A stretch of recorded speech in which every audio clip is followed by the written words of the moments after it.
Hey everyone, my name is Chris from Meeple Overboard, and today this is my top 5 games by Stronghold Games.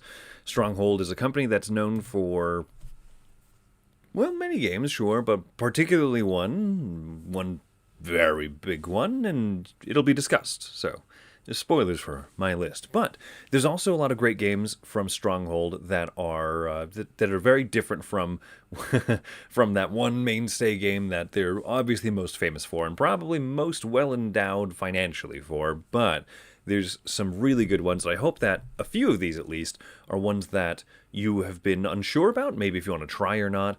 And so let's dive into them. Now, of course, recently retired as president of Stronghold Games, Stephen Bonacore is one of the biggest personalities in the gaming industry, so none of this would be possible without him. And so I'm here's to, cheers to a happy retirement to Stephen, and hope that you're enjoying it. And the company's in good new hands as well. So let's go ahead and look at some of the best titles. Like I said, a few of these, hopefully, if you haven't played, maybe this will convince you to try them. Even some of the games that maybe aren't their biggest and hottest. And so speaking of that, let's go ahead and start with number 5. This is called Pit Crew. And this came out a few years ago, 2 or 3 years ago. It happened to come out in the same year that another game came out, also called Pit Crew, but that one was from Brazil, and it was about being the pit crew of a racetrack car. A race car, stock car, John Stockton car. I don't know racing very well, muchly. And yet racing's going to appear twice on this list. But anyway, so Pit Crew is a Jeff Engelson game. Jeff Engelson is a very, very smart designer. One of the smartest that I've thankfully even had the chance to meet him. Really nice, genuinely great guy. But of his games that I've played, this is my favorite. It's such a bizarre game. You're not a race car. At one phase of the game, you see the race cars go, right? But what you're the pit crew. You're the ones changing the tires, which I've learned from the movie, Pixar's movie Cars, is important.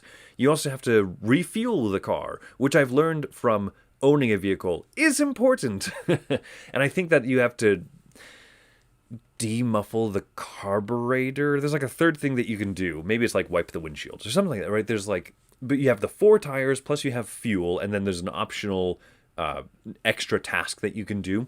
But how the whole game works is it's real time, which I know is the kiss of death for many people, but real time game, and I feel like this is one of the smartest real time games for this reason. You have a hand of cards. The other people on your team have a hand of cards. You're split into 2 to 3 teams, right? Preferably 3, I think, is the most interesting way to play this game. So if you have 6 people, you have a group of 2, you have a group of 2, and you have a group of 2. So you have 3 teams. You can play this game up to 9 people with 3 people on each team, which would be a fantastic experience. Because what you do is in a real-time fashion, each of you has a car that you need to repair, and you're slapping cards down, right? They're numbered like 1 through 5, I believe it is, right? Or 1 through 7. Wow, I can't remember all of it, right? But, perfect, because I'm live. But you have tasks that need to be done in increasing order. You have tasks that need to be done in decreasing order and stuff like that. So you're real time playing cards out of your hand. I play a 5. Someone goes, oh, okay, perfect. I have a 4. I have a 3. Hooray. And a 2. And someone says, I have a 1. Perfect, right? We finished our task, whatever it may be. You have to change the tire. You have to refuel. You have to do those different tasks in ascending, descending order, whatever.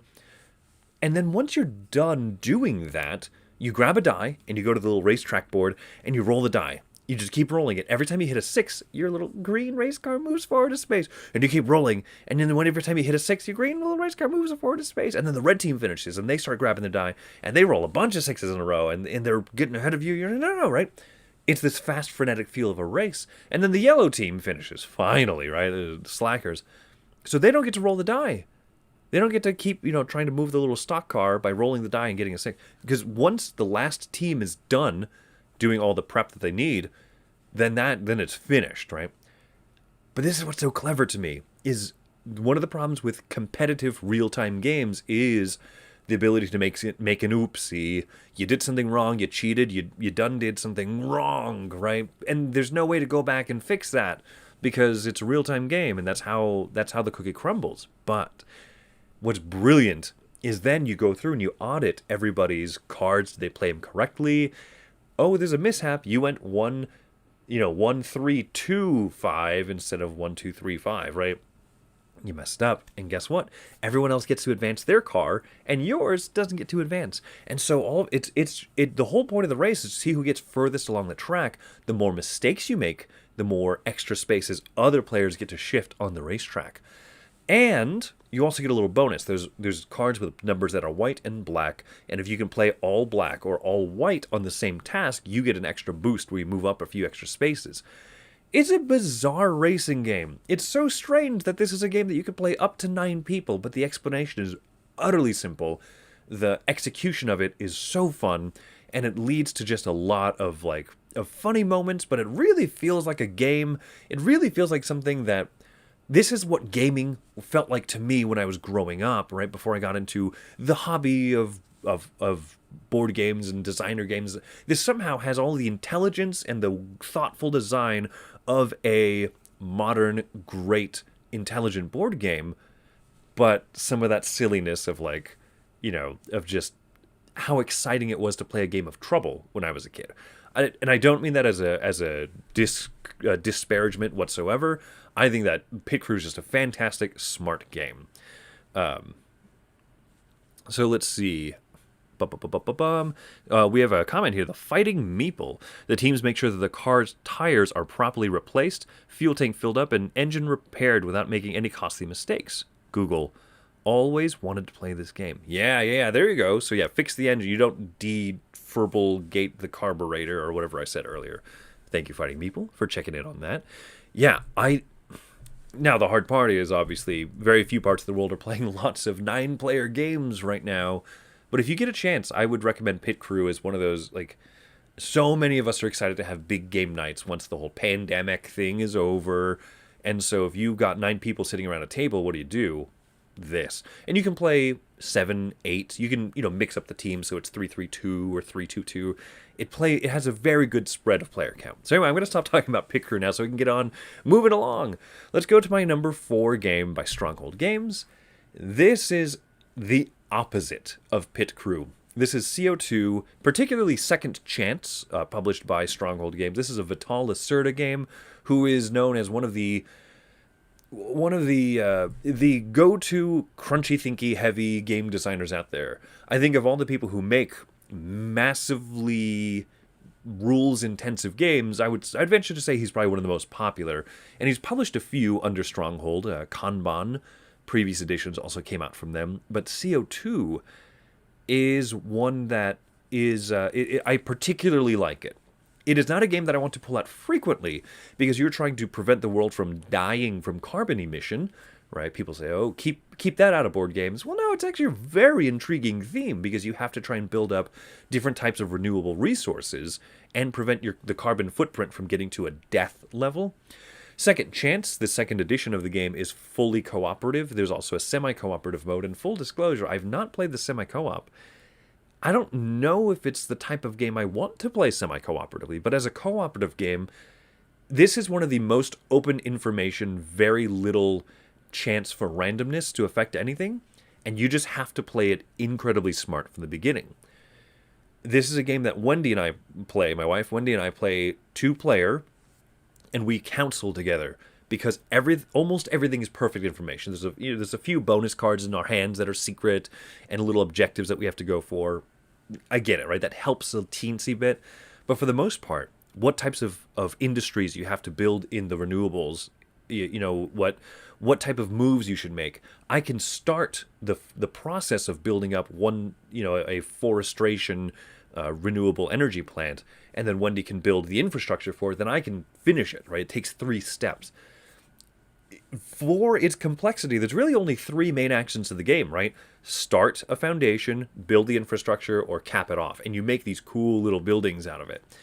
But then the name of the game is how well can you use, and this is a Vital Lacerda thing that he loves doing, how well can you use the executive actions? Move scientists around to research these things better and give presentations at global conventions and stuff.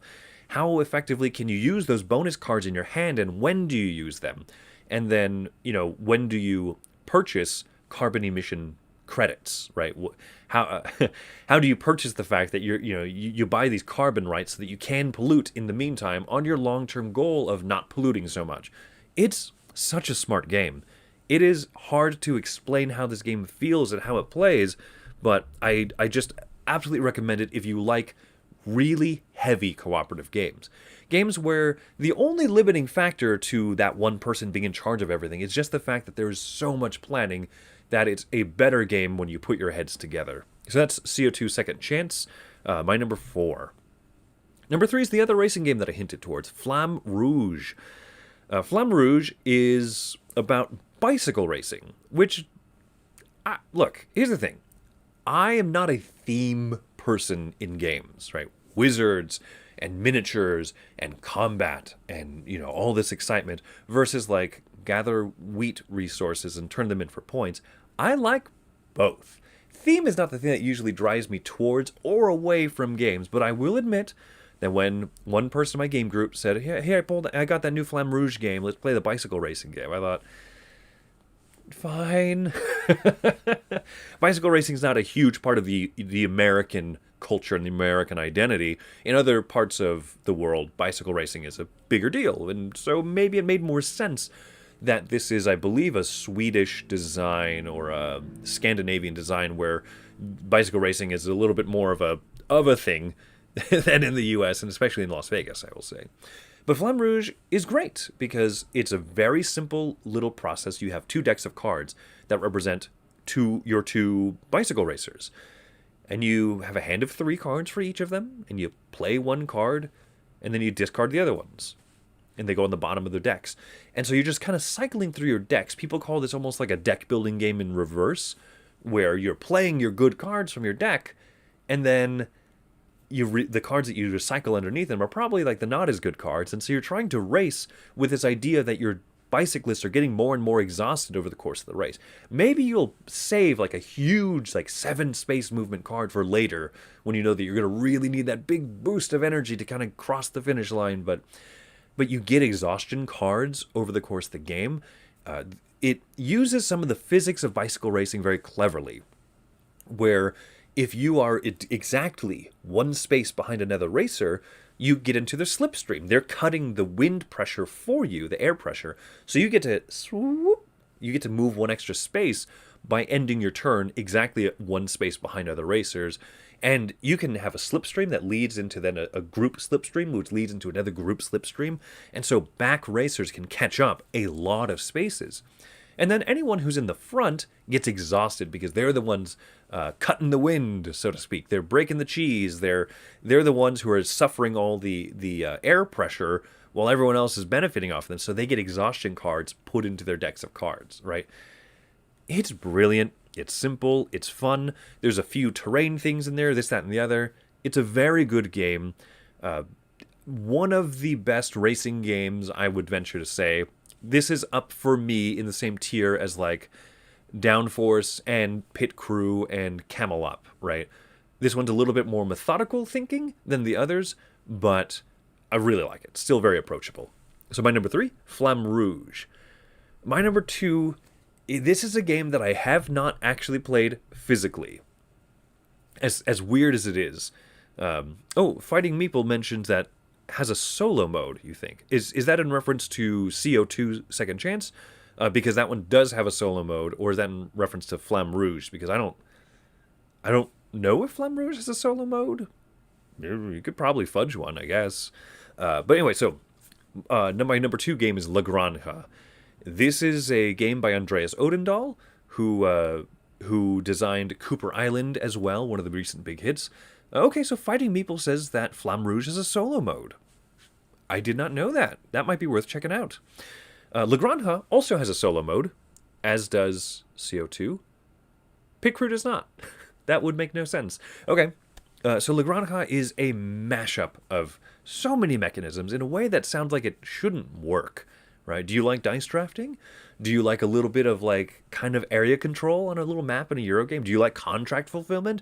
Do you like farm building where you can build up different plots of land that will produce things every round? Do you like raising pigs and slaughtering them for meat and stuff? Do you like upgrading cubes into other cubes? This has it all. And it's really good. Legranja is a game that I've not played the physical version. I've only played it online on yucata.de and on Board Game Arena. But I'm very excited to try and play this one physically. I think that it'll be very fun to actually finally play it. It has a lot of multi-use cards. It's so clever. I cannot explain just how great this game is. I've talked about this game on other lists that I've made, right, including like my top 10 games that are on Board Game Arena. So absolutely worth learning there. And the top 5, top 10 games I learned since the lockdowns began. This is one of them. Absolutely a top tier game. One of those that the instant I played, I said, wow, this is probably going to be on my like top 100 list, probably in my top 50. It's that good. So really recommend it. And there's a little roll and write version called Legranja No Siesta, which I am interested in trying. And so I might have to add that one to my list as well. And now, I think the most unsurprising twist of all time and all history, my number one favorite game by Stronghold Games, though it's actually by Frixelius Games, and Stronghold is the one that brings it out to places. Their partnership has been invaluable to the gaming world, and that's because my number one is Terraforming Mars. Terraforming Mars, there's a lot that could be said about it. There's a lot that's already been said about it. So, I mean, what more can I add? It is one of my favorite games. This is a top 10 game for me. Depending on the day, depending on my mood, it switches around genuinely between Terraforming Mars, Brass Birmingham, and Feast for Odin are like in some of my top spots there. It is massive, it's huge, but it's not complex. And I still stand by the statement that people who say that this game is devoid of player interaction and such, I don't know. Play it with 2 players.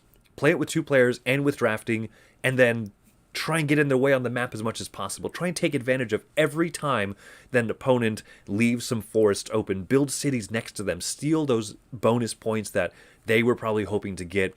Cut them off to a milestone. Fund awards that, dangerously can shift the tide of the game. With awards, you have to take an action to fund them, and you pay and say, hey, an end game condition is now this thing, but either player can get that end game condition and get the bonus points for it. Look, this is an amazing game. There's a reason that it's caught on so much. People love ticking up, little tracks and then getting more and more income every round because they tuck up the track. They tick it up the tuck up track. Terraforming Mars is brilliant. I love the card system. And I love that even if you get a hand of just bad cards, you don't have to pay to keep them. And then just the basic actions of the game are good enough that you can still make some useful rounds even when the luck of the draw just didn't quite go for you or anything. So that's why it's my number one. And I notice here in the comments, Todd is his number one game by far. Felicity, the Cat in the Sack. The original is borderline top 10 games for me. I've not played this one. This is a Freedom and Freeze game, and that should also be stated that Stronghold had a long-time partnership with 2F Spiel, which is Freedom and Freeze's company.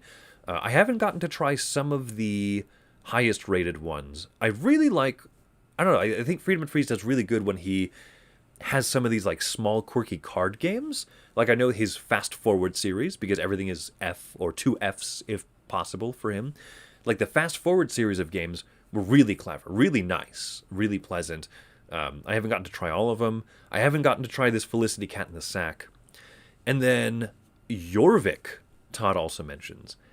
Jorvik is a game that genuinely I'm like, I love interaction in games, but I'm cautious on this one because I've heard that it can be mean, it can be frustrating with just because it's a bit of an auction type game, and I've heard that it's fantastic, it's really brilliant, but I've especially not gotten into it because I know that a lot of the gaming that I do is 2-player with Wendy and myself, and so Wendy and I can get frustrated with each other in games. We know what games kind of make us get a little angry, and so this one sounds like one that I should probably try at some point, maybe with a different game group or whatever, because we don't need that energy. We don't need that negative, angry energy in our household. Jorvik sounds very cool, though. It's probably the Stefan Feld game that I'm most interested in, genuinely. I'll also throw another one out here really quick, since I got the time, got a minute. In that Jorvik line, Stronghold has their like great designers. Okay, Todd says don't play Jorvik with 2-player ever. Okay. My gut feelings were correct. In that same series of games, their Great Designers series, the Uwe Rosenberg Polyomino games, right? But one that I think is a bit underappreciated, underrated, is Kraftwagen. Kraftwagen, the automobile manufacturing game. It's really smart. It has a use of a rondelle, and it's just I love the rondelle like time track thing. Whoever's disc gets furthest behind gets to go next, and they take actions until they're ahead of someone else, and now whoever's furthest back gets to take actions, and I like that. The problem is that most of my experience playing Kraftwagen is with 2 players. And I think that it is a very suboptimal experience of 2 players, but when we've played it with 4 or more, it's been exhilarating, absolutely exciting, a little bit mean, because you can underprice other people when you're trying to sell cars at the end of each round, and that part does get a little bit mean, but it's more enjoyable with 4 players, 3 or 4 players, as opposed to 2, because of that absolute direct zero-sum nature of underselling other players, this, that, and the other. So that is a game that really genuinely could have made my top 5 if I had had more opportunities to play it at the higher player count, I think. So anyway, those are my top 5 games by Stronghold Games. If there's any others, go ahead and throw them out there. But if not, thank you so much for watching. Here, I'm gonna try and do better at doing this thing here, where I put up like our contact information at the end of each video, and people can see where to follow us and to smash that like button and all the stuff you're supposed to say on YouTube. So go ahead and comment below if there's any other top tier games, especially recommendations. I would love to try some of these. I really want to try Felicity Cat in the Sack, and wasn't there a Felix the Cat in the Sack like before that or something like that? I don't know. I'll look into it, but do want to try that one, and I will absolutely avoid Jorvik at 2 players. So thank you everyone for stopping by and for watching. My name is Chris. Hopefully you got a few cool games to check out from this one, and thank you for watching.